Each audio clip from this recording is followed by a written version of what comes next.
Briefing the media after a night of escalation, the Ministry of Defence and Ministry of External Affairs say that Pakistani actions have been escalatory and provocative, clarify that India remains committed to de-escalation provided it's reciprocated, but also caution that Pakistan's troops have been seen moving to forward areas.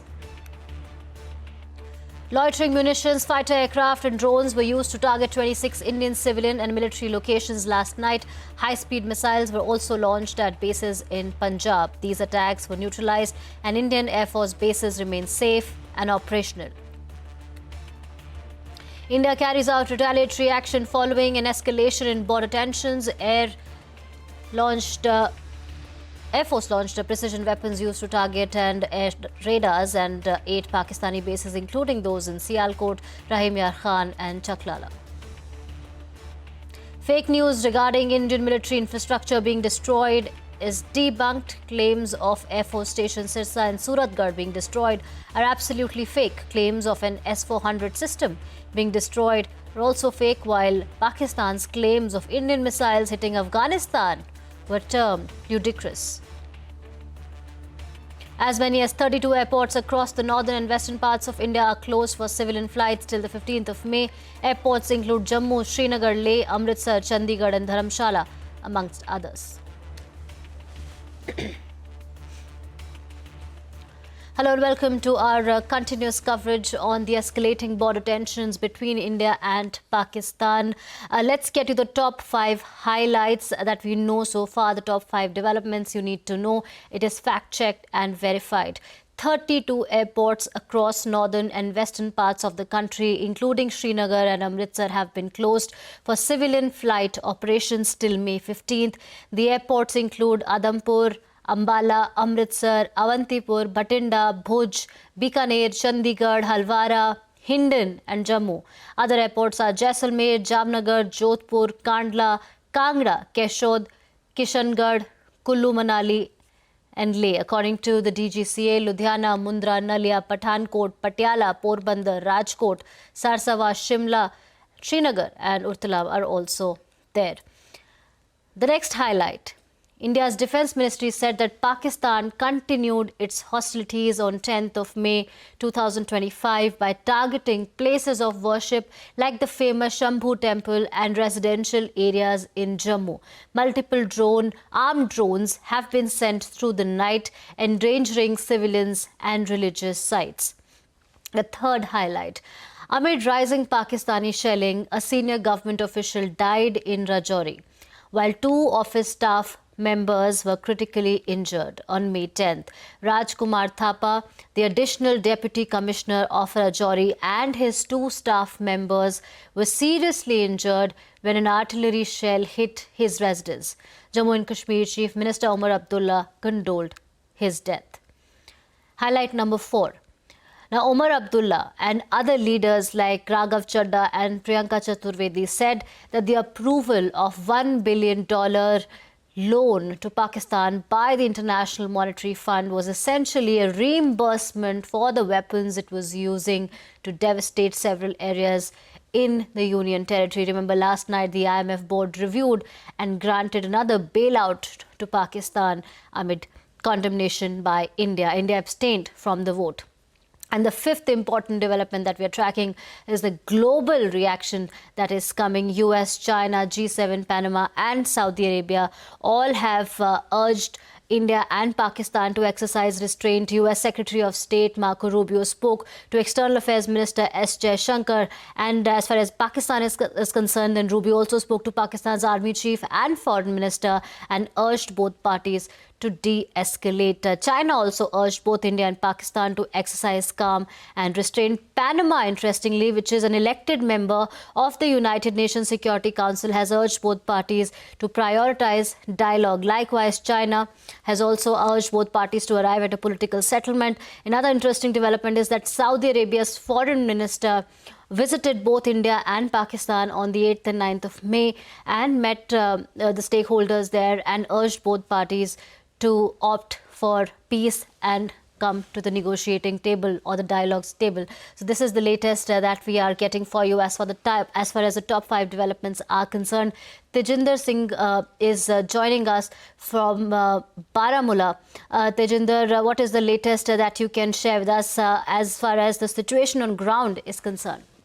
See, Archana, the situation on ground in Jammu and Kashmir continues to be tense, though the Indian armed forces have foiled all the attempts from the Pakistan side to carry out attacks on our vital military installations across Jammu and Kashmir. As during the press conference, the Foreign Secretary made it amply clear their attempts were made to target our vital military installations, including the BrahMos unit stationed in the Nagrota, the Air Force Station of Udhampur, the Northern Army Commander Headquarters in Udhampur, and other vital installations, including the Avantipura Air Base, the Srinagar Air Base, and also the Civil Airport in Jammu. But all those attempts were foiled, and though there have been some damage to some of the infrastructure, and a few personnel of the Indian Air Force in Pathankot and in Udhampur have received some injuries. That was confirmed by Vinay Misri himself during the press conference. But having said so, the situation along the line of control across Jammu and Kashmir remains tense. Pakistan continues to violate the ceasefire along the line of control in Uri, Baramulla, Karnak, Keran, Kupawara, Rajouri, Poonch, Samba, and the Indian army is retaliating effectively. But unfortunately, 6 civilians have so far lost their life in Pakistani aggression.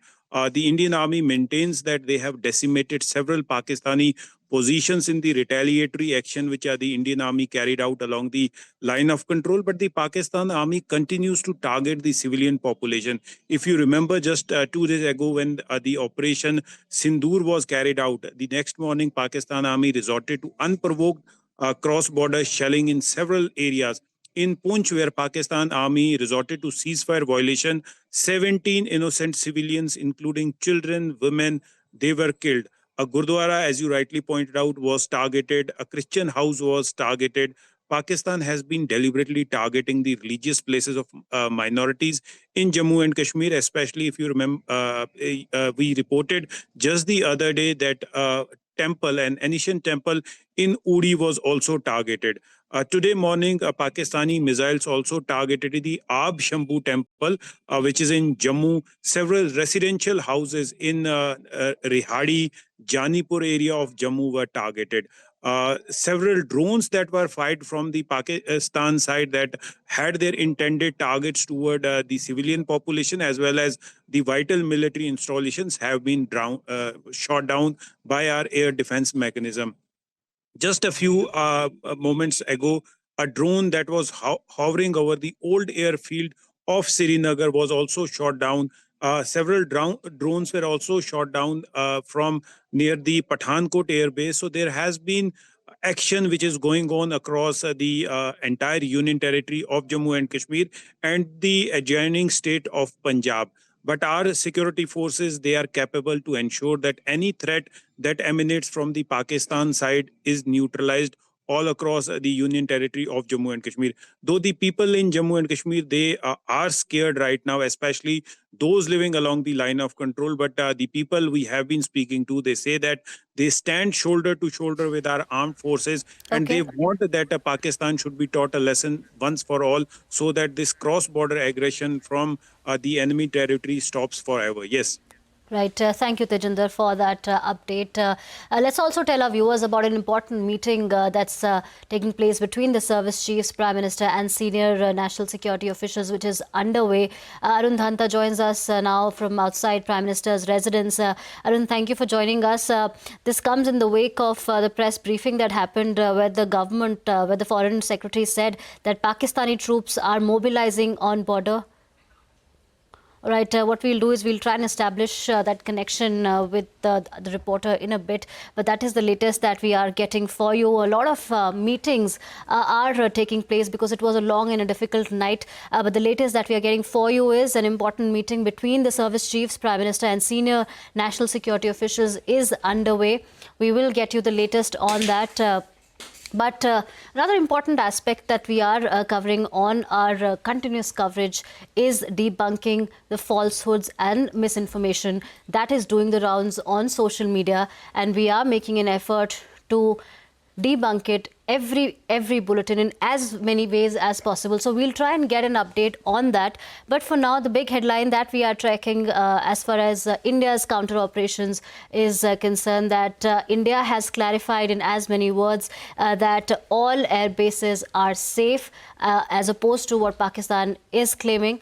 And like I said, that we are in a very sensitive situation where there's overflow of information, and at this point in time, it is of utmost importance that we bring to you only verified news. Several videos and pictures are being circulated on social media which are fake or are related to other past incidents. My colleague Santya, who has been fact-checking all these falsehoods, is joining us on the broadcast. Santya, what is the latest?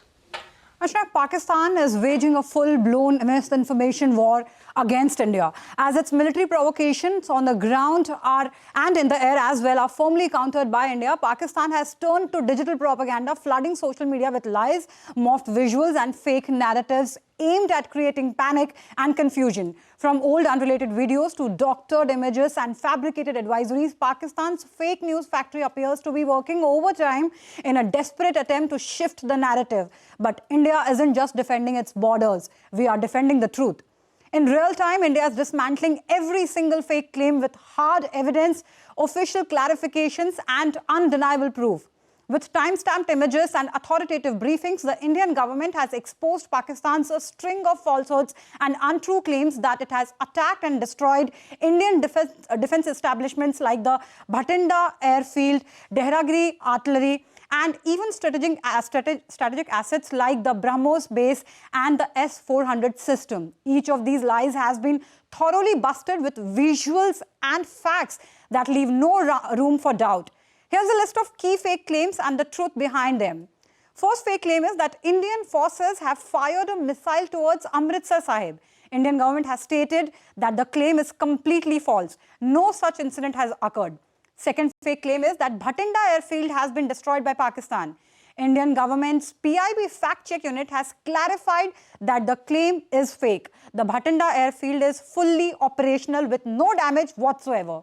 Another fake claim is that Pakistan has launched a missile attack on Delhi airport. The truth is that an old video from a 2024 gas station explosion in Yemen is being falsely shared as a missile strike in Delhi.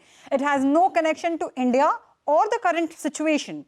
Next fake claim is that an Indian pilot was ejected from a fighter jet over Pakistan-occupied Kashmir. The Indian government has stated that the claim is entirely false. No such incident has taken place. Fifth fake claim is that Pakistan has attacked and destroyed Dehragiri artillery. Colonel Sofiya Qureshi, during the MEA briefing, clarified that this claim is fake too, and it's nothing but false propaganda. Next fake claim is that Pakistan has attacked Suratgarh and Sirsa Air Force stations. The Indian government has clarified that this claim is completely false. No such incident occurred. Colonel Sofiya Qureshi, in fact, stated in the MEA's press briefing that there has been no such attack. In fact, images of both Sirsa and Suratgarh Air Force stations with timestamps were shown during the MEA press briefing. All right, thank you, Sandhya, for that comprehensive fact check. We will keep coming back to you. For now, it's time for a short break. Our continuous coverage will be back.